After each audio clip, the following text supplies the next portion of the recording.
Hey guys, Kid here of Burn 1 for the Shadowverse Evolve channel. Welcome back to our podcast. Wait, we actually have a name now, right? What was the winner? Uh, I saw it earlier. I should have checked before we start recording. Um, Let me check right now.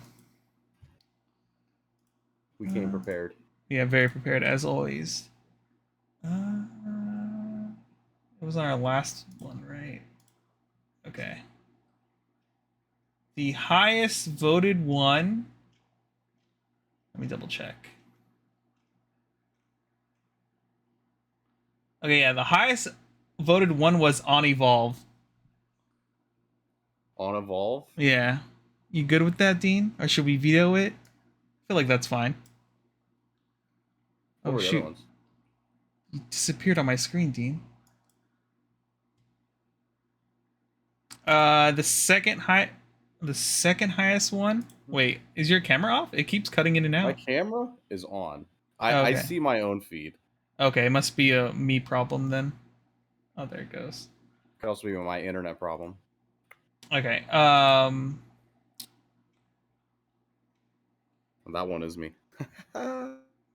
Okay, so the only other two that got anywhere close to the amount of votes, or no, there's only one other one, which was Shadowcast, which had half as many votes as the other one, or almost half as many. It has how much right now? 4, compared to the 6 of On Evolve.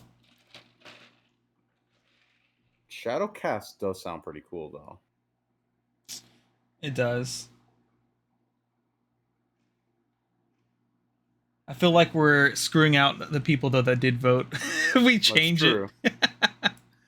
I'm fine with whatever. Okay, I guess we'll just go with On Evolve. Maybe we'll do something else with Shadowcast when we hate ourselves later. When we rebrand and destroy this podcast. All right, so I guess we're going to go with On Evolve for the foreseeable future. Okay. I'm glad we finally got that out of the way. But yeah, so welcome back, everyone. Hopefully, welcome back. This is like our official episode 3, I believe. Technically 4, because we had that pilot episode first to see if people wanted it. But yeah, we ended up missing last week, mostly because of my fault. Sorry, my cat is bugging me. I went out of the state because I had to go to FanFest in Las Vegas, Nevada. So I went out there for FanFest. If you don't know what FanFest is, it's basically a convention for people who play Final Fantasy 14, and they announce like all the new expansion stuff, and they have like a bunch of like little panels and stuff to go to, and a couple concerts. Usually revolved around Final Fantasy. Went out there, and met a lot of people and stuff like that. It was a lot of fun. But because I was going to that, I had to leave at pretty early in the week, so we ended up not having time because Dean and I couldn't just figure out the time to meet up before I left to record this because I had so much shit going on. It was really a fun event though. Yeah. Most cons are, we'd love to go to conventions. In fact, there's a convention coming up this weekend, Gen Con. Oh, yeah. Are you going to go to that? Isn't it? It's pretty close to you, isn't it? Sort of. It is literally an hour away. So, I think I'll end up going, taking a trip down to Gen Con. Yeah, I saw Shadowverse. I don't think it's Saiga. I think it's Bushiroad is doing it, right? I think they have like a special guest coming out.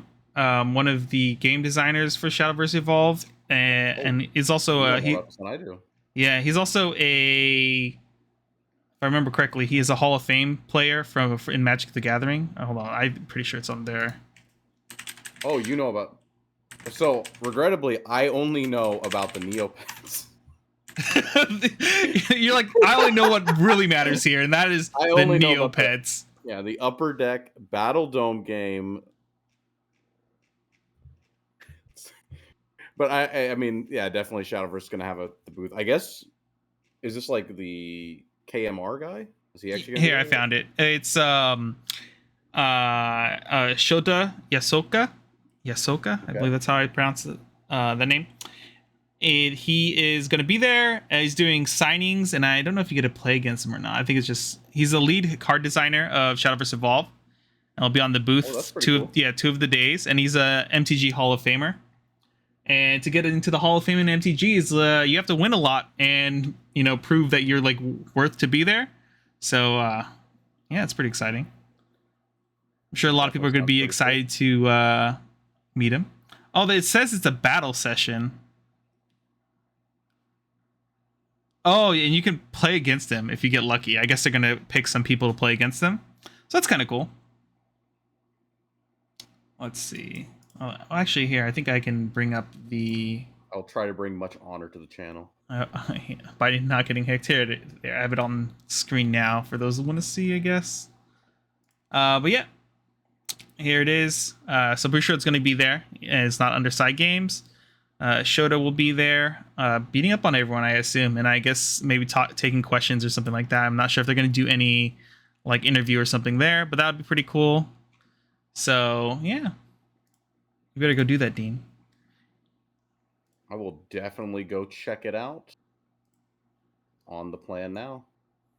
I know this weekend too, Evo is happening in Vegas again, which I wanted to go to, but I can't. I'm just too much traveling for me. I don't want to go back to Vegas again. Yeah, that's a lot of trips in a short period of time, right? Yeah, it's always really draining on me.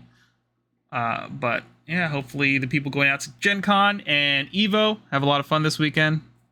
I wish I'd be at one of those, but it is what it is. Besides that, I think you want to talk a little bit about the digital collab that was happening right now. Oh, yeah. If people who don't know, digital Shadowverse, I mean, we get collabs all the time, right? They've already announced Uma Musume in English. They announced Millie Parfait. We get these collabs. And for some reason, the digital game got what I think is the funniest collab. I don't know how other people feel, but they got is it Sanjiro? Is that what it's called? It's the Hello Kitty company, or like the franchise. So you get Hello Kitty and like all of those mascots, and I just thought that was like unbelievable. Oh yeah. There's 4 mascots, right? Yeah. I know one of them is. Oh, is there more than 4? Oh no, it's 4. Cinnamon Roll. Yeah, it's I guess his name Pom. Yeah, Cinnamon Roll, Pom Pom Puddin, Hello Kitty. I love that one. And then Kuromi. I like Kuromi a lot, and Pom Pom Purin's really good. Actually, all of them are good. So Pom Pom Purin is Swordcraft, Cinnamon Roll is Runecraft. Hello Kitty is Dragoncraft, and Kuromi is Shadowcraft. Here, actually, I have them. I can show them up on screen here. So these are the healers. It's so good. It's so good. Oh, can we bring this video up? Oh, okay, let's see.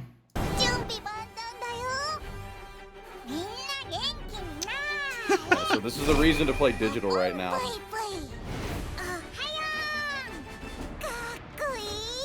Oh, whoops. Oh, sorry. Here, get back in there. Dude, they like changed a lot of the animations for the leaders in the game. Before they were very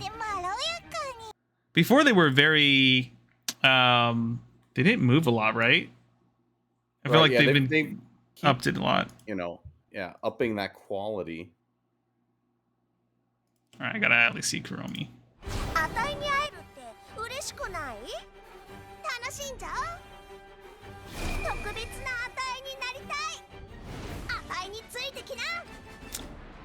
But you said all of these are like expensive to buy, or do you have to do some kind of? Oh, it's like $30. $30. Is that okay. Expensive? Well, is it $30 for all 4 or $30 for one? $30 for all 4. Okay, but you get these cool sleeves, right, and stuff. That's really cute. You get the cool sleeves. You get everything with it. Oh yeah, these sleeves are cute. Little flares. I just love the dog. Pom Pom Purin is so good. Oh, and you get this exclusive thing if you get the whole leader pack. All right. So maybe one day in physical, we can get it's Sanrio, not yeah. Sanrio is the company, but yeah. I mean, to be fair, I think anything that has ever had a collab in Shadowverse, the digital version, I think there's always like some small percentage chance of like it could possibly come since it happened before. One Punch Man, yeah, that could be a collab. That would actually be a pretty sick collab. It'd probably get a lot of new people interested in the game also. Even though this game is still so new, but yeah, I'm still what's it called? Because I know they announced in Japan was Idolmaster is the newest. Is it? I forget. It's a set, right? Basically. It's like Uma Musume, so Yeah. Idol will be its own class. Yeah. Yeah, and then before that, which is another one that hopefully comes out to English, which is what's that show called? Code Geass. Code Code Geass, Geass? yeah, got a small collab. They didn't get their own set; they just got like alternate arts, right, and leaders. Yeah. Yeah, which is really cool. I was always like super surprised too when they started doing these collabs so early on in the physical version of the game, because I thought they would like hold off on that for like a year before they started like doing that. Because usually I feel like sometimes like collabs are like last ditch efforts to like revitalize like the game in a weird way sometimes. But the way Maybe. go I ahead. was gonna say, like, yeah, I agree with that part, but I was gonna say Digital started off with the Street Fighter collab, Yeah. so it's kind of been like a part of their identity since the beginning. No, yeah, totally. I think it's just coming from other games because yeah, Shadowverse, the digital version, has had so many collabs since the beginning, right? Like I feel there's like 3 collabs every year minimum or more. Yeah, I'd say it's about 3 a year. Yeah. It's been out a long time, so we have a lot. Yeah, they got like a lot of random anime collabs too. I would never expect them to get like what was that one? Love is War. Oh yeah, Kaguya-sama. Kaguya was good. Yeah, that Wawa. Idolmaster, Chigo. Yeah. Did they have a Woozer one also or something? No. No, Pom Pom dude. Purin does look like Woozer though. Yeah. I feel like there was another really silly one they had also. I was just like, what the hell? Man, I can't even think of it right now. I don't know. But yeah, they have a lot of crazy collabs. So it'll be interesting to see if we get any of those in the future too. So I guess always be on the lookout for that stuff. Yeah. All right. Well, besides that, we can get back into talking about Shadowverse Evolve, our locals. I guess, Dean, you want to talk about, because I feel like you're going to have a lot more to talk about locals this time around since I've been gone. Whoa, I live in the middle of nowhere. But we did manage to have 2 7-man locals in a row. So, we're definitely keeping that player count up. Different people. Spent the last week going around to the other card shops trying to, like introduce some other players than the ones I normally hang out with to the game. So far, man, Shadowverse is a really good game because I have had a 100% positive reception That's good to hear. from like other players. And I find that almost unbelievable. I don't know what your experience has been, but that's what I've had people tell me. Yeah, I've taught Yu-Gi-Oh Go ahead. players, Magic players. I've just taught, and every single person just goes, "This game's good." So Yeah, I mean, out here in SoCal, it's hard to really say because literally everyone who touched it loved it, but I'm not like on the ground like trying to get new players into the community because I'm unfortunately super lucky that randomly I'm in SoCal again, and Bouchard games tend to thrive here, so a lot of people are willing to try it out. So like I haven't ran into anyone who's been like the game sucks or anything like that. I think everyone I've ever talked to so far has enjoyed the game. Most people have, at least, and I don't think I haven't heard anything bad about people even like trying the game, even if they don't plan to play the game. They usually people come away thinking like the game was pretty solid, fun, and like interesting. So yeah, that's good. That's good to hear though that you're like on the ground there recruiting people and stuff like that. Well, if I'm not, then who is, right? Yeah, exactly. I'm in a small area, so I've got to be the one who goes out there and advertises. So yeah, I mean, do you want to talk about like the things you've been doing, like going to stores and stuff? Because I think some people like you, especially in the Midwest, because Midwest always gets screwed over unless you're in one of the major cities. Like they have trouble starting like communities. Like what steps have you been taking? Like have you been talking to shop owners and stuff about the game, or the just shop mostly owners going around? I did talk to, but pretty much it's hard to get somebody to buy product, right? That's always going to be something that's difficult. Just because it's a game that they've never seen before, and like, why should they buy the product for this game that we don't even know if there's players yet? Yeah. Thankfully, one shop did buy product and was willing to give us a play space, but then it's a little sneaky. I've got to go to the other shops. Maybe I know some Yu-Gi-Oh players or I know some Magic players, and I got to show up to their shop when their tournaments are kind of happening with a friend and just be like, hey, we're going to go in the back and, I don't know, play the game. And then maybe talk to people in between rounds and ask them if they want to try. It's just kind of talking to people. It's not really anything special. Just if you can get somebody to just sit down and play with you, the game takes 10, 15 minutes to learn, and that's really all you need. Yeah, that's pretty sick. I think that's like one of the strong points of Shadowverse. I mean, like, because obviously we came from Weiss from playing it for so long. Weiss is such a heavy game to teach someone, but Shadowverse is like a 5-minute, 10-minute explanation and like playthrough, and like you're done. You know everything about the game essentially.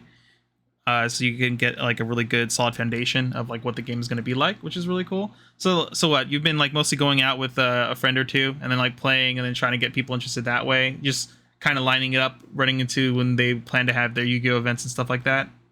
Yeah, and then I just go and talk to the people and see if I can, get anybody to sit down and play.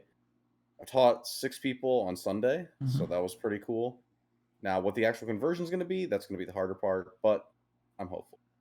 No, yeah, I think if as long as you're consistent and keep going, you'll probably have a good conversion rate by the end of it. I know like the worst part about building communities, especially in small areas in general, is just the beginning is such a like slugfest essentially. You just got to go out there, like hit up as many people as you can, teach as many people, and hopefully like some percentage of that conversion keeps going until you build up until it can kind of sustain itself, and the store is like providing you with the play space and everything like that. And then like when you get to the point where you can miss a week or two, come back and the community is still there is always like a good sign, right? Yeah. Yeah. Anything else going on for you for locals or anything? Really not. It's because I'm teaching so many people. There is still a thing where like some of the players are still getting decks, some of them are still learning the game. So been doing pretty well. First place and second place at almost all of them. But I want to wait a while before I brag about any placings, because 7-man locals, not a lot. It's just more about building our player base, Building the community and stuff like that. Yeah. I think there's a lot of places too, like kind of around like the size of your locals that you're trying to build up right now too. So, I mean, and yeah, something I am tempted to do is trying to work with stores in Indianapolis, because I know that's a much bigger city. Yeah. So I want to kind of maybe start taking my Sundays and trying to get the local scenes going there. Because I was thinking about the shop. What is it Shop called? qualifier or championship? The qualifier. Yeah. Where my store's like, oh well, if we have this many players, how many people are going to come to us? I'm like, well, I don't know where the other play groups are in Indiana, because it seems that some stores, not many people are willing to start the community. Like once, I mean, we hear about Toronto, we hear about New Jersey, I know we hear about you in SoCal, where like the community's just kind of like popped up because the store support it. But here, you need to like set that little bit of a foundation. So I'm tempted to start going down to Indy to help them get a community going. Hopefully it gets bigger than mine, and then that way I can like dip out and it can self-sustain. Yeah, that'd be pretty sick too. And then like also after you build a community there will be some amount of players who are always like, I guess the best way to describe it is thirsty for the competition. So if you have locals and they're willing to drive like 40 minutes or whatever to you to like go for like a shop championship or a qualifier over there and stuff, then you'll be able to get more people in on occasion too, which is always really good.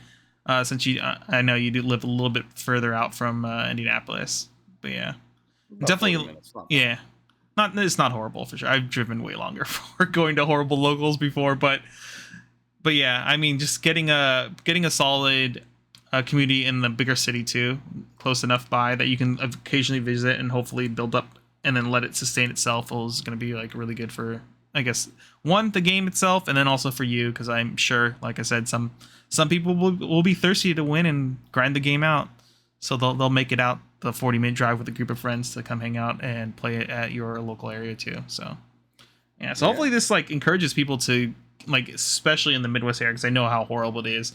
Like, for example, the Las Vegas community, I'm pretty familiar with them because I played Weiss with them and stuff, and they're really chill. And then they started building up their Shadowverse Evolve community. Their biggest issue in the beginning was that like a lot of, I guess, Vanguard and Yu-Gi-Oh players got interested in the game before they even knew that, or like they didn't really know about it till like basically they had the starter decks there, and so they ran out of all the starter decks, so they underbought starter decks and everything because they didn't know how many people were going to show up. So I know when I was talking to them, they were like, "Oh, do you have starter decks kit that we can like buy off of you to like supply to our community and stuff like that?"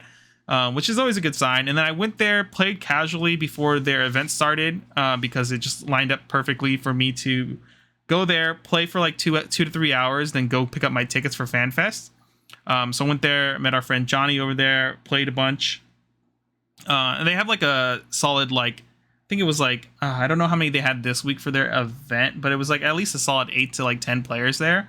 And this was like a Thursday event. And I always feel like weekday events are the ones that are always usually much smaller in general because people out. Yeah, because like a lot of people who work 9 to 5 who will be playing this game also will like by 5 o'clock you're fucking dead, dude. You just want to go home, eat, and like veg out sometimes.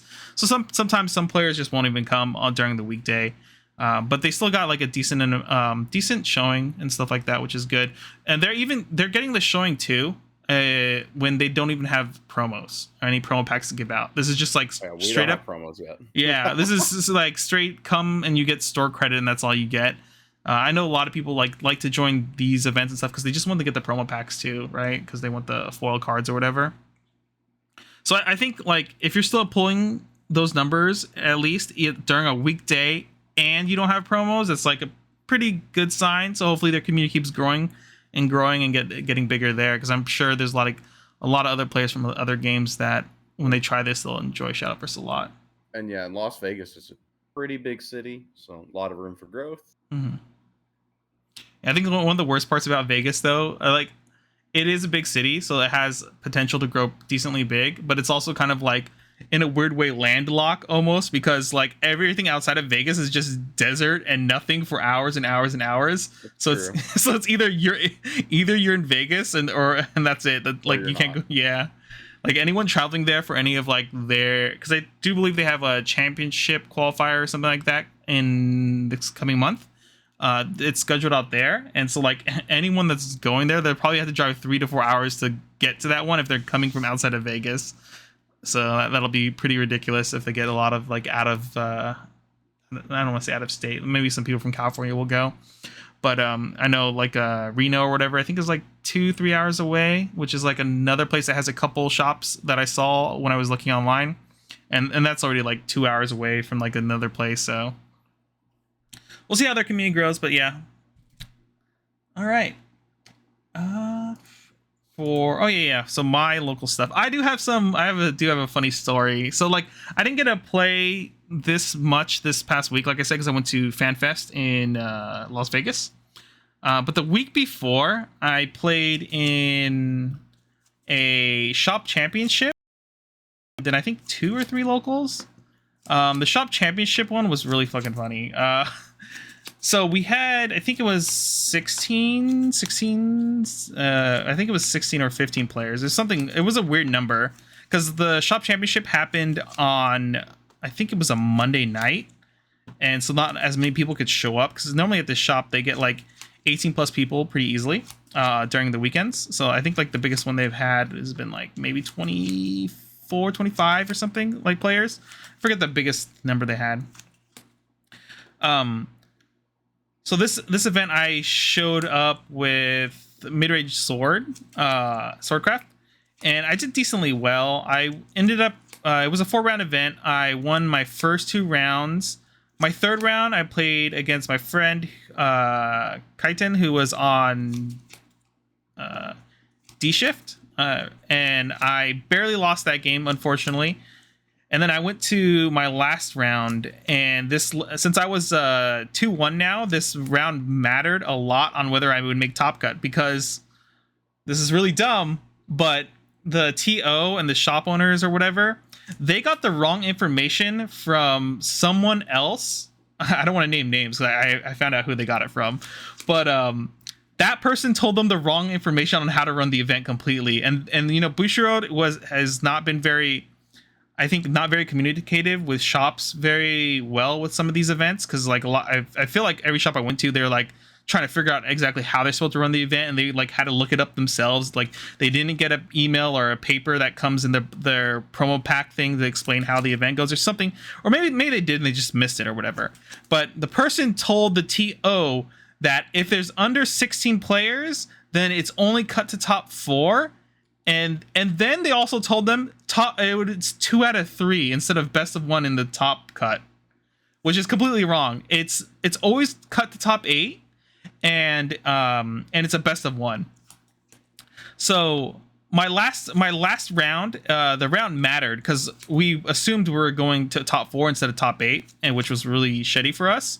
So my last game, we were playing, and my opponent played like a bell ringer angel or something, and passed turn to me. I drew my card and started playing novice trooper, and then in the middle of my turn they're like, oh wait, I engaged this, by the way. And I was like, hey, listen, like this is the last round, and I'm pretty sure whoever wins this game is going to go top 4, right? And so I was like, I can't let you take that back. Like if you said it sooner or something, sure, but not after I've already drew my card and started to try to play another card. I was like, I can't let you do that. Like if you want to contest this or whatever, you just call over the TO or the judge for the event, and then whatever they rule, I'll go with it, right? Because that's what you're supposed to do or whatever. If you don't can't come to an agreement, just always call the judge. The guy started acting really pissy about it and was like complaining, and he's like, no, it's okay, go ahead or whatever. And I was like, oh, okay. So I continued the game, right? It got to a point where I had like a 50-50 on whether if I should try to go for the kill or live a little longer to be able to kill him like 2 or 3 turns later. I decided to play more passive, which I probably shouldn't have. I should have been more aggressive. That probably would have led to a better line to win that game. But I ended up losing that game, and I was like, okay, cool, GG, man. And then the guy started complaining, and he was like, no, it wasn't a good game, man, but whatever. And he packed up his stuff and left. And I was like, what the fuck, dude? Like, if you were so upset for me, like forcing you to play cleanly because our game really mattered on whether one of us gets top 4, maybe you should learn the rules of the game better. And, if you thought you were in the right, why didn't you just call the judge over, dude? Like, really, you just call the judge over, explain the situation. If the judge sides with you, whatever. I get to kick rocks on the floor and complain about later or whatever. Like, damn, I got whatever. The judge ruled it this way, and that's what I have to follow. The crazy part, too, was after he left, the 2 players sitting next to me on table 1 were like, you were in the right. I don't know why that guy was being such a bitch. I was like, God damn, dude. That wasn't their exact words. But yeah, they're like, you were in the right, basically, and that guy was complaining for no reason. Like, if he didn't like it, he should have called the judge. And I was like, yeah. For a second, I was like, damn, maybe I was being a dick, but like rule sharking someone. But I mean, like at that point, like, what am I supposed to do? Like, let him just like engage his followers after like me drawing. Starting turn, drawing, and then trying to play a card in the middle. Like I don't know how to like really handle those situations all the time. Turn? Did he hit end turn on the app? He never did on any of his things, so technically he never entered his turn.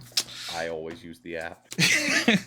But I mean, when you tell your opponent, like I end my turn and pass to you, and like you give them priority for like that long of like enough time for me to hit start turn to restart my points, draw a card, press 3 times down on the app, and then try to play a card in the middle of me doing that, and then you're going to be like, no, I engaged this follower. I'm like, oh, I don't know. I feel like the guy should just suck it up. Because like, unironically too, the next event I went to, which was like right before I went to FanFest, I made that same mistake, and my opponent said, oh wait, no, you passed turn already. I said, okay, that's cool, and I just untapped the guy, and then was like, go ahead. Like, I don't understand, like, why would, like, if that guy had an issue, he should have just called the judge. That was the weirdest thing ever. Like, I even offered, like, you want to call a judge over, and the guy was just being pissy about the whole thing, which is really, I don't know. I think it was ridiculous to me. Maybe I was being an asshole in a way just by trying to enforce that. I don't know. What do you think, Dean? Other than did he hit the intern button? I don't know. A novice trooper hits the board. Maybe I'm supposed to word this. I don't know, like, what card it was. It was just a Bellringer Angel, I believe. Bellringer Angel, yeah. I think that's just a thing where people need to learn proper play. Yeah, because at least for me, whenever I go at the end of my turn, I engage these for ward, and then I pass the turn. Usually, it would be like one thing if they're like playing, if it's a card that like because Bellringer should honestly always be tapped. Let's be fair. Yeah, most of the time it should always be tapped after like the first couple turns, because I think there are turns where you play Bellringer, don't engage it because you want to evolve it next turn if they play a creature, right? And you don't want them to be able to remove it, like if they have a storm or some weird rush thing going on. But yeah, generally Bellringer is like always tapped for the most part. But yeah, what you're saying? Oh, no, I mean I mean like it's a difference. Like it depends on like the creature, right? Like there's cards that that they might not want to tap, and then there's like Bellringer that should always be tapped. Yeah, that was just kind of like my statement. So. Yeah, I can see that totally. I don't know. I just like. But it does just sound like, oh no, I forgot to tap my card end of turn, and yeah, it sucks. But that's part of card games. You got to play clean. Yeah, especially, I mean, like, I've been my turn in digital games too quick, also, and things like that. Dude, we see the misclicks and top cuts. Yeah. But my question was with the top cut. You said it's always top 8, even if there's like 9 players. I believe so. Yeah, because you have to do a top 8 cut because only top 8 get the Dragon Mage Shift promo or whatever. The Dragon Mage Shifter promo. I forget what's that card. The T2. That's really good. Shapeshifting Mage. There we go. That one. Yeah. Yes. Only top 8 gets it. So they always force you to make a top 8 cut so that you can give out the promos correctly, right? And then there's a top 4 promos, and then there's a winner promo, right? So yeah, which sucks. Oh, and then the crazy part about this too is at the end when I think this is another problem with the Bushiroad app, which we'll talk about later after this, is that their tournament software they use through Bushiroad said I got 4th place, right?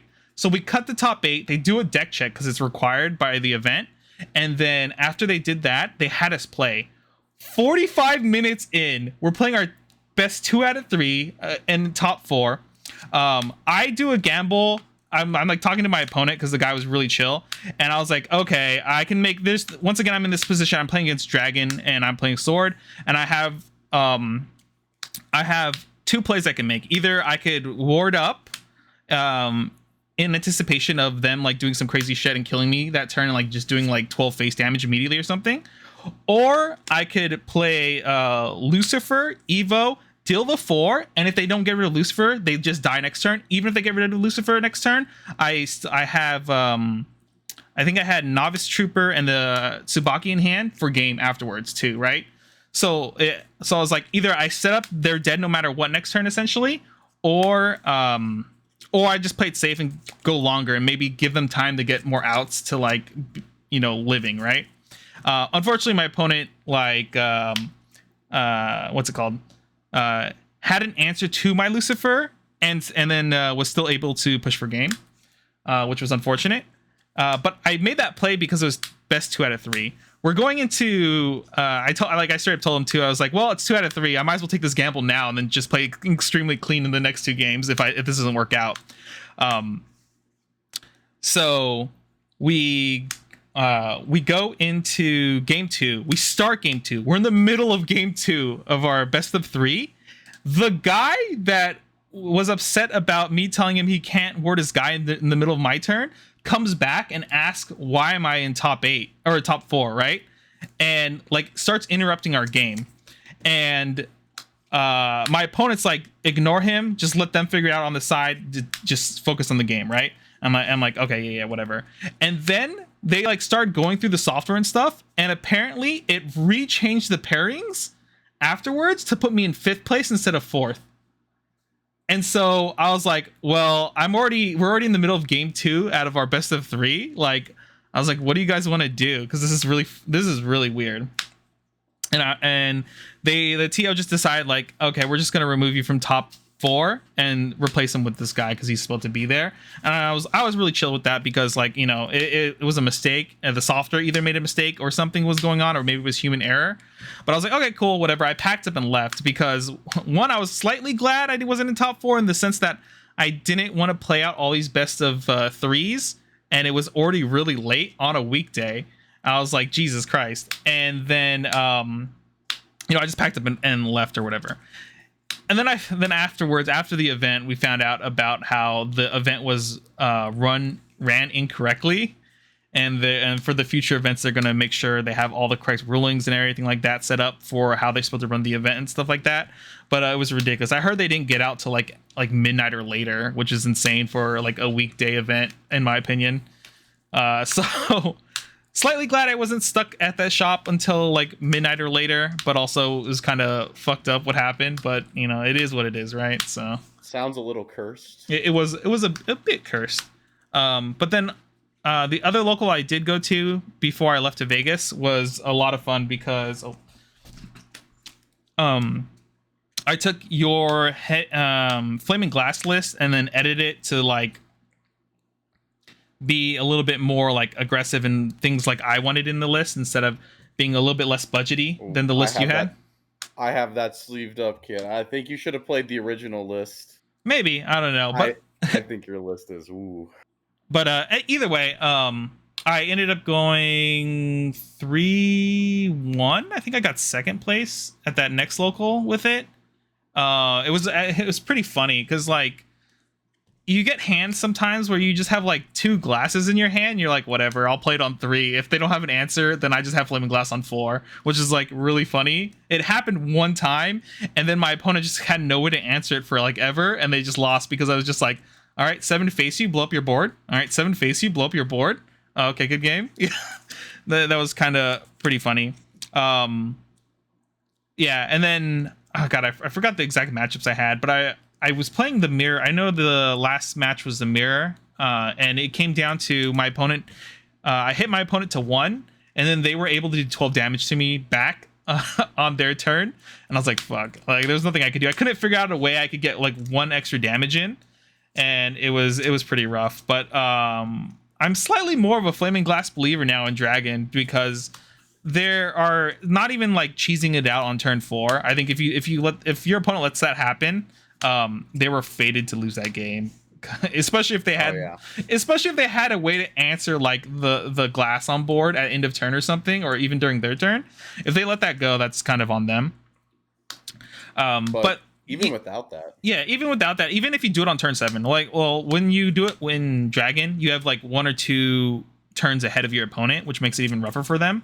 So like your opponent's turn 5 is like them having to deal with a Flaming Glass on board that just blew up their entire board, and you just hit them in face for 7. It was almost like every time on turn 7 I was able to drop Flaming Glass, or even on turn 8 it was even, or when I was at 8 play points, dropping that even behind like a Bellringer Angel, or just like having the Dragon's Breath in hand or whatever, felt really strong, because even if they answered it, they were able to answer it immediately. Usually you got so much value off of blowing up their board and hitting them for 7 face damage that the tempo swing was so much in your favor at that point, it gets really rough for your opponent to make it back. I think when you play against like when you play against other Dragon players, it's a little easier for them to get back because they have things like Forte, or just like these really big bodies that are hard to remove sometimes, even if you get Flaming Glass out. Sometimes 7 damage isn't enough. You have to use something else to like get rid of Fafnir or something like that, right? And then also sometimes people just play Execution. Then you run into Execution and you're like, well, that sucked. But yeah, Flaming Glass, a little bit more of a believer of Dragon Flaming Glass. But yeah, I've been experimenting more. The card is very interesting because the only thing I don't like about Flaming Glass is how much it warps deck building in a way. So I think it only works in certain classes very well, and Dragon being one of them. But yeah, you do have to build around it. It's not exactly a free include. Oh yeah, for sure. It gets very, very awkward, and then you do end up with like very bricky hands in some like in some instances, like where you like randomly like draw both your flaming glass in your hand and something else, and you're like, oh god, this is horrible. And you've already mulliganed. You get sometimes you get those hands, so they don't come out too often usually. I don't think they're real enough to actually discredit the deck. Yeah, I mean it is something that does happen, but it's kind of like in any way you probably would have like bricked anyway. The only time I think I've had a hand where it was like, god, this is so horrible, is when like I have multiple flames and no glass in my hand, because flame is like the worst thing to have in your hand ever. Like at least glass lets you hand filter, and like you present it, it's a 2/3 body, and the fact that it has 3 health makes it a little bit more awkward for people to just kill with like a 1-cost spell, right? So it has a little bit more sticking power than flame, which is a 3/2 that basically does nothing unless you have glass. That's the only time I've been like, oh, this is so painful. I've had multiple flames in hand and nothing to do with them. But yeah. And then I guess also one other note too is like, because of Shenlong, you can be in a position where you just never actually use flame or glass on the board. You just like play your Shenlong, discard a flame, play another Shenlong, discard a glass, and then that turns on your flaming glass also. So like when you're at 10 mana and you're usually, or 10 play points, usually like 1 or 2 play point advantage on your opponent. So on their turn 8, you can start slamming like a 10 play point flaming glass and like starts blowing up their board that way. Which has been pretty powerful also. But yeah, I think that was kind of it for my locals. I got really busy and then I went to Vegas after that, so I think that's all I played in. I think. Yeah, I'm pretty sure that's it. But yeah, today I'm supposed to go to another shop championship, but it's not looking too likely though, because they are actually at capacity already on the app. And then they're at 32. They're technically at a 34 out of 32 right now. Oh yes, that means it's popping. Yeah. That's what I said in the Discord, because the shop Discord, I was like trying to figure out. So so they responded to me here. There's 34 total right now registered. 32 registered, 2 on standby. And then apparently they've had a maximum of 44 players in store. So there's a chance that like if I leave tonight to go to it, I could maybe sneak in, because they're planning, because they assume there's going to be some no shows even though the app is full. Also, Jesus Christ, yeah, you better cancel any event you're going to, if you're not planning to show up. Well, I'll tell you later after this, but yeah, so I've heard. Yeah, so so I'm excited. I'm excited. There's at least a few stores here. Like if for some reason like the community starts dying off, there's definitely 2 stores near me that have huge showings consistently, which makes me happy to keep playing the game, because the people keep coming out, having a lot of fun and so forth. But yeah. All right, I guess. Is it time for everyone's favorite segment? Oh no, please no. It's not my favorite segment. I only like it when I win. Everyone's. It is not just anyone. Yeah. Screw you and your stupid flavor text. I hope you're ready. I'm not ready. You think I read any of this shit? Oh my. So first, let's go over the rules for those who don't know. This is Guess That Flavor Text. What we're going to do is we're going to read off the flavor text to each other, one person a week.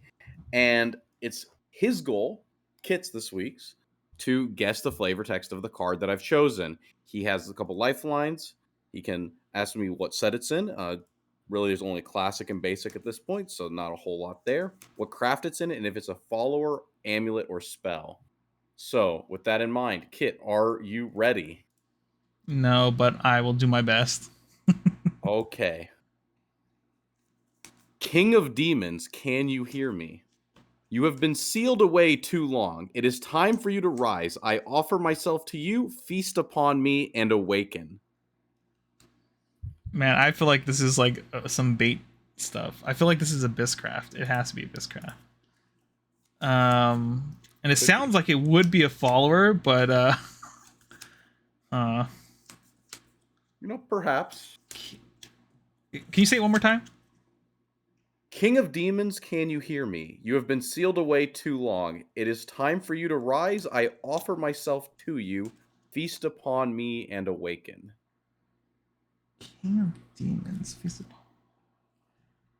Oh my god. All right. What were the lifelines again? I could ask what class it's What from. class, what set, and what type of card it is. Okay. What type of card is it? We'll use that first. It's a follower. Okay. Oh my god. Is this? I feel like I'm getting screwed here. It's actually not Abysscraft. Okay. I'm gonna. I feel like this is wrong, but this is like the only thing popping in my head. I'm gonna go with Lord Atomy. Final answer. You're gonna go with Lord Atme. You're not gonna use another lifeline? Well, am I fucked? What's your final answer? Yeah, that's my final answer. I think it's Lord Atomy. That's horrible. That's actually like a horrendously bad guess. So what is it then? What is it? It's Hell's Unleasher. Hell's Unleasher? Hell's. Do you even know what that card is? I don't even know what that is. That was the goal. How do I? Oh, here, Hell's Unleasher. Oh, it's this. It's like a 2-drop in here. Oh my god. And not only that, it is. This is for that last flavor text. Okay. All right. I chose a very popular card. I don't know. I played this guy a lot in digital. In physical, he's not very good. Yeah, in physical, he like just gets a card back from your graveyard to your hand, right? I think you have to sacrifice him to do it. Is that what you have to do? I just like I remember reading this card and this like being like this card's probably never played, and then just. But I should have known if we guessed that flavor text. Are we tied? What are our point scores? You were keeping track, right? Are we tied still? I think we're tied. Yeah, I think it was 3-3 or something like that, right? Oh yeah, because you chose an impossible one, so I had to hit you back. I had to get. If you had gotten Hell's Unleasher, I think that would have been unbelievable. But yeah, if I guessed this, like, I mean, I guess with the flavor text, it does kind of go in line with his fanfare or whatever his effect is, right? Because you get a guy back from the cemetery. What does he do? What does he do in the game? Oh, he summons a lich in the digital one. Oh, he just summons a 4/4. Oh my god! Oh, is this last word? Oh, it is last word. Oh yes, and he's a 4-drop. Whoa, Powerful. whoa! That card was okay at a point. There was a point in time when that card saw play. So I think I might have played this card. All right, I remember summoning a lot of lich tokens back in the day. Damn, Jesus.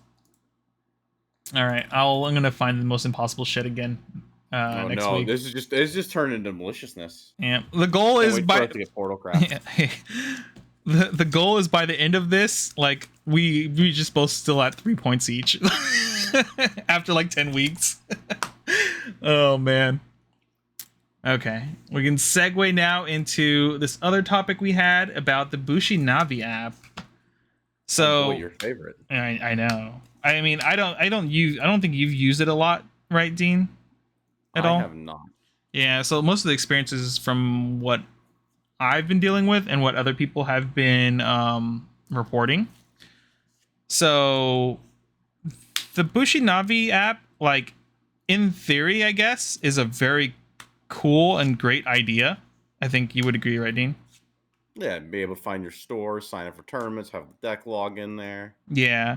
Got some nice stuff. Yeah, it kind of streamlines the whole process for tournament organizers too, since it connects with their Bushiroad's tournament software, and they use that to sign people up and everything. I think in theory this is amazing, and I think actually, like, to give them credit, so far it's been at least good overall. I think the only issue is that now that we've been a few weeks in using it, there's been lots of reports of people having a lot of bugs or issues or things not being working properly in the app, causing it so players can't enter events. So I think one of the most common ones right now, at least for Shadowverse Evolve stuff goes, is that for some reason the monthly championship events are locked in the app to be, you can only sign up for one a month, I guess. I haven't been able to try to sign up for like next month's of championship events for a completely different reason that's also horrible, which we'll be talking about as well. And I've seen multiple people in Discord servers, Facebook, and even in person being like, well, like, what the hell's going on? Even TOs at stores are very confused because when they read the rules online, there is no like thing that says that you're limited to playing this only once a month. The only thing that's stopping you right now is the app itself. So like TOs have been signing up people as guests if they haven't been able to sign up through the app itself, which is like kind of awkward, especially if you're in a popular area like Southern California, where stores do hit capacity sometimes for these events, especially when there's like a specific promo, or these are supposed to be like the 1 a month, like higher level events for locals essentially. So like more players that normally don't come to your store might show up to these events, which has been happening at other stores where they're hitting capacity or really close to capacity, making it so that like people who played in one event at another store try to come to your like local store and play, and then they're unable to sign up, and then they might end up getting waitlisted because they're signed in as a guest instead of actually using the app itself.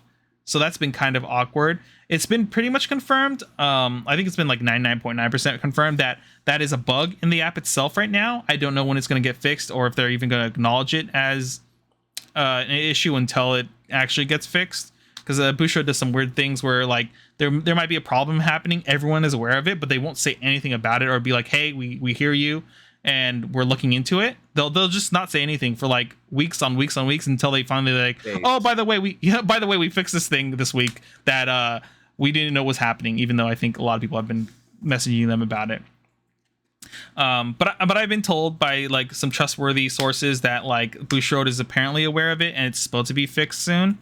I don't know how true that is, but like the person that told me has been like 99% of the time been correct on like leaked information.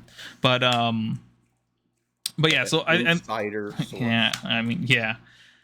So that is a good sign, hopefully, that gets fixed. So another issue I have, I haven't seen many other people had this issue just yet, because it's probably only happening to people that are like me who are going to a ton of different places and signing up for a lot of different events.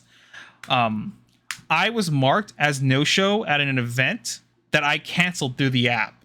And even though I canceled through the app before the event started, for some reason the store was still able to mark me as a no-show.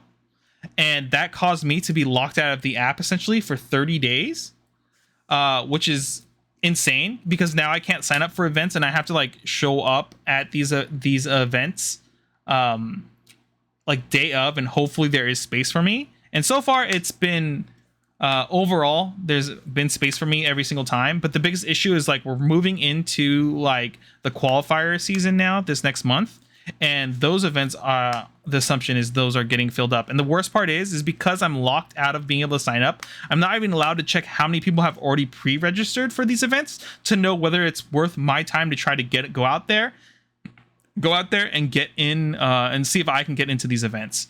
So I'm locked out of joining like qualifiers and championships and normal shop events. I've been told by some shops, like, don't even bother coming, because if you can't use the app to sign up, we're not going to be able to sign you up, period. Like even if they have room, because they just don't want to sign people up as guests. Because another thing is that this app helps Bushiroad keep track of where the players are.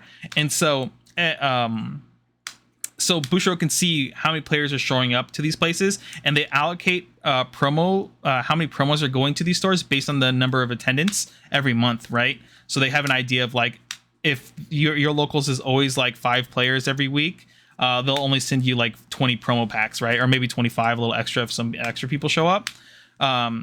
So that has been an issue, and I don't know if it's like when Bushiroad gets the information, whether someone signs up as a guest or not, if they even count guests, and that might be part of the reason why. If like you don't sign up as a Bushiroad like app person, your store probably doesn't get you going there every week doesn't qualify you to be able to like get the store more promos, right? Which is kind of weird. In that case, I'm not exactly sure how they're doing this, but some stores have been kind of weird about it. The next thing was I recently found out that events I've never signed up for stores I don't go to. I looked at my registration history in the app.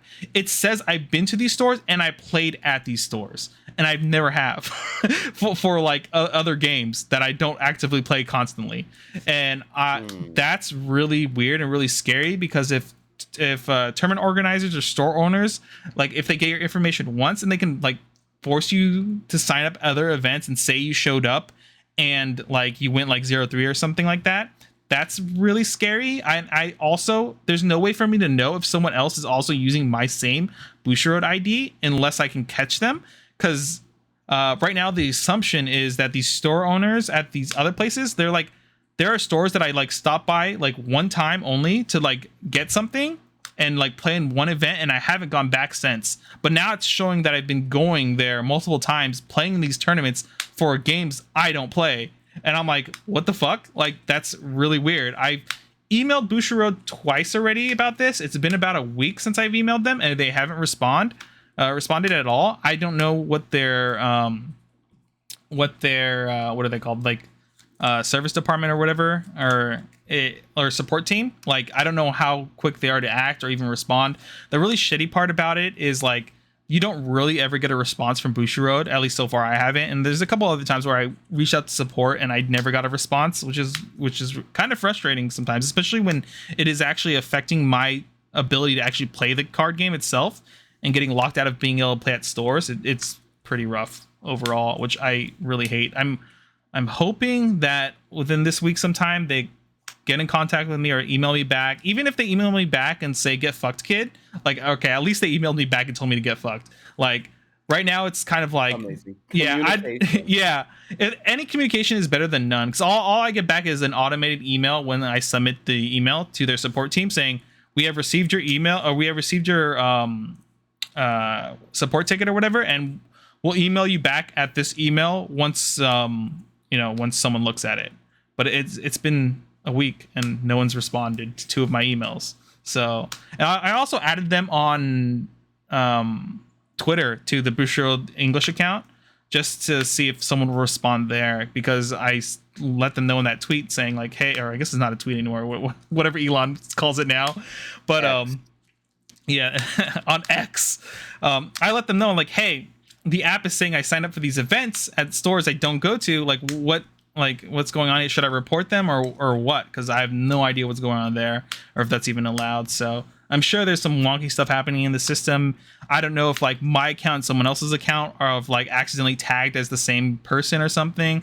So I just hope we get some information from them soon, or they fix everything pretty soon, or like they email me back and tell me I'm an idiot or something. I'll be fine with that. At least they responded. It's kind of, that part is kind of spooky for me, because there was also, I read in one of the other discords where a TO mistakenly made an event or something, and it had a bunch of people signed up for it, and he ended the event without pairing anyone, and everyone in that event got a no-show automatically.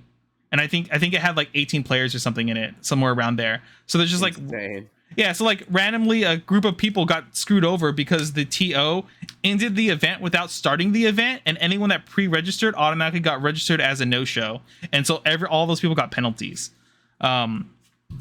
That's just kind of insane to me in a way. So I guess if you're using the Bushiroad app, watch out for that. You can go into your match history. It'll show you all the shop events you've ever registered for, and just tell you if like you can even go back and look at like who are your opponents, what ranking you are and stuff like that. So it'll have a history there. So if anything happens to you guys, you should at least check that out occasionally. Make sure that it only showing places you've been to and so forth. And hopefully Bushiroad solves this issue, because the app is honestly like a really cool idea, and everything is just right now it's not implemented the best way. It feels like we're like beta testing stuff right now, but also it doesn't feel good when we're getting punished for beta testing their app essentially. I'd at least like during this time it would be kind of cool if it was like a 3 strikes and you're out rule, like over a 6-month period or something, and then you get like harshly punished instead of like immediately getting punished if like a TO makes a mistake and is like, oops, we accidentally registered you for this, and then canceled the event, and then you got screwed over for no reason, which is kind of rough. Yeah, I don't know also because like we don't have access to the TO end or the store owners end of things, so I don't even know exactly what they have access to be able to like do these certain things. So it's feels like we're kind of all stuck up in the air and not knowing what's going on.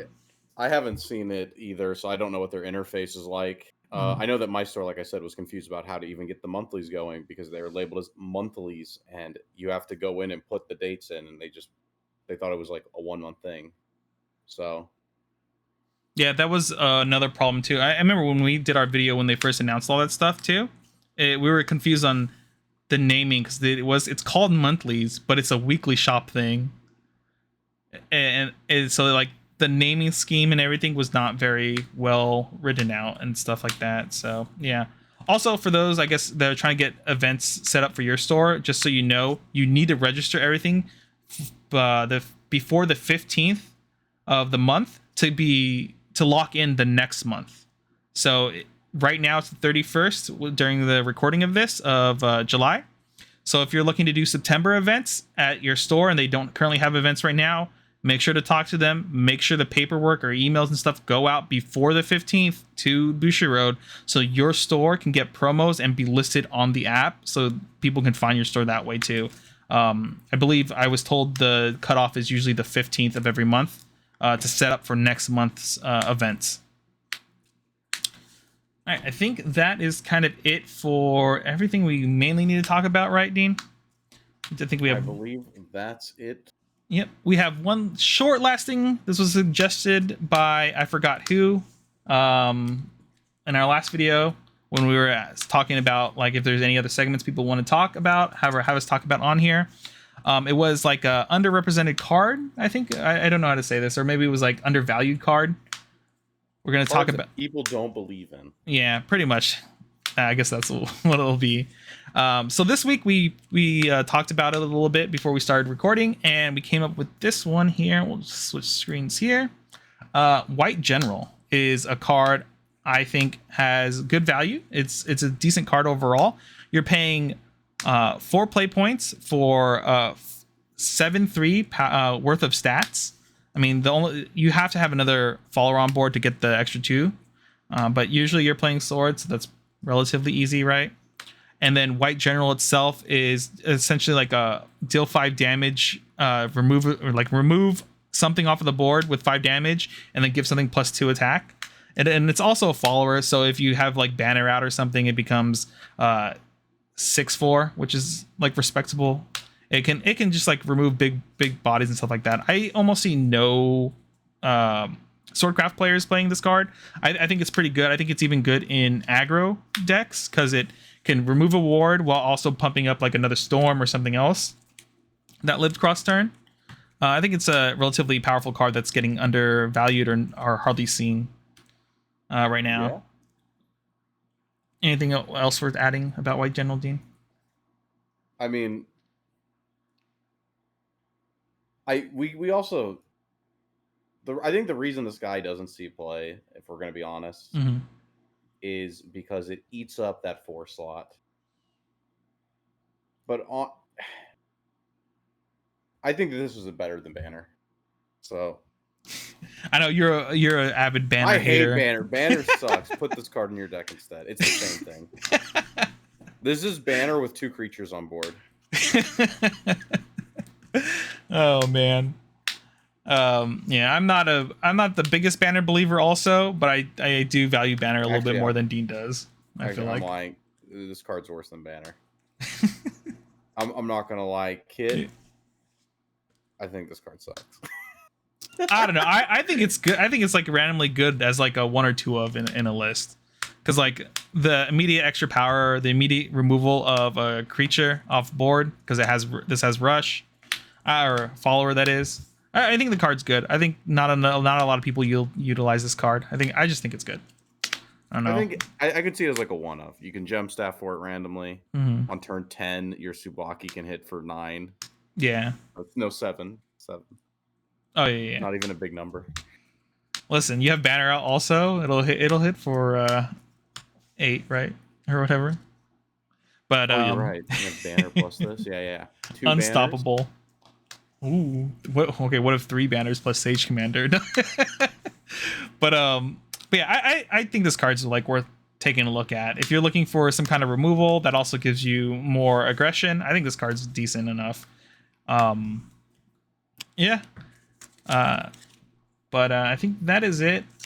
I guess next week we'll try to find something else a little bit more spicy than White General. Maybe we'll see. Yeah, we're gonna get that Hell's Unleasher out. We're gonna get Atomy, trust. Yes, Atomy. I'll crack the code. Put it in tier 1. We'll figure it out later, right? It's not too late. All right. Hopefully you guys enjoyed this episode. If this is your first time here, like, comment, subscribe. If you enjoyed this, we enjoy doing these. Like, I guess we're kind of doing it every week now. We only missed 1 week so far. We'll see how long we can keep this up. We're trying. Yeah, we've really enjoyed like the feedback. The community in general for Shadowverse Evolve has been amazing overall. I've had like no issues. Like I said, our reception to all our content has been amazing. Honestly, we're really thankful for everyone that even, spends any time listening to us rambling out, especially during these podcasts, because these podcasts they're pretty fun, and we like talking about like bullshit like at locals and stuff like that, and getting people hyped up for the next sets and stuff. And we'll probably try to make more content going forward soon. Yeah, that's like in the pipeline. Yep, I know. We should have more match videos and stuff coming out soon. I know a lot of people really enjoyed your recent video, Dean, where you did some commentary over some matches, or 1 match, I guess technically. There's 1 match. Camera's a little shaky. That's why there's not been another one yet. We're trying to figure out a good recording setup. That's what I'm waiting on. I mean, it's a process. So we're getting there, improving slowly. I'm looking into getting a better camera so I can bring it to locals. Otherwise, I might end up just bringing up my streaming setup to locals if I end up doing that. I need to talk to the TO at one of these stores here to see. I don't know. The biggest thing too is I don't know if people want to watch live. Like, I can stream at some of these stores, or I can record them, and then Dean and I can go through them later and like commentate on them. I don't know which way to go with that. We might end up just doing the commentating route because it'd make life easier and not having to deal with internet related issues. But we'll see. But yeah, I mean, if you guys are still here, like, comment, subscribe, all that. We really appreciate you. Hopefully we'll see you guys next week. Other than that, we should have a few different videos out this week since we're back in town and everything, or I'm back in town. We'll see you guys later. Peace. See ya.